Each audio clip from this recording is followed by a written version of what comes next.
Offline અને online વચ્ચે difference અથવા તો પ્લસ પોઈન્ટ ઓનલાઈન અને ઓફલાઈન નો કરવો હોય તો એવો તો કયો પ્લસ? હા, મતલબ સ્કૂલમાં માની લો કે કોઈ દિવસ ના કોઈ કારણ તો આખા દિવસ 45 મિનિટ હોય એમાં જે ચાલે તો શીખવા જઈએ તો ખાલી 15 કે 10 મિનિટમાં સમજાય, આમ ઓછી સમજણ પડે. પણ જો લાઈવ ક્લાસીસ હોય તો એમાં રેકોર્ડેડ બી મળે, તો એ જ રીતે મતલબ એ જ એનર્જી સાથે સર રેકોર્ડેડમાં બી ભણાવે.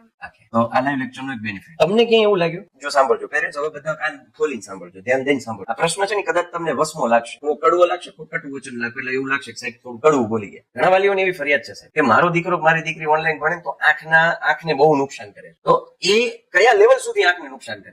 મારું એવું માનવું છે કે જ્યારે તમે અથવા તો છોકરો ઇન્સ્ટાગ્રામમાં રીલ્સ કરે, ફેસબુકમાં વિડીયોઝ જોવે, ત્યારે કોઈ પ્રકારના આંખને નુકસાન નથી. અને જ્યારે 2 કલાક, આપણે કોઈ જાજુ નથી ભણવાનું કીધું, 2 કલાક એને ભણવાનું થાય તો એ આંખને નુકસાન થાય. એવા જે વાલીઓ કે જે હકીકતમાં પોતે મોબાઈલ નો યુઝ કરે છે, દીકરાઓ મોબાઈલ, એવા બાળકો જોયા છે, એવા વાલીઓ જોયા છે કે નાના છોકરાને ખાઈ નહીં ને મોબાઈલમાં કાઢો જોયું હશે તમે.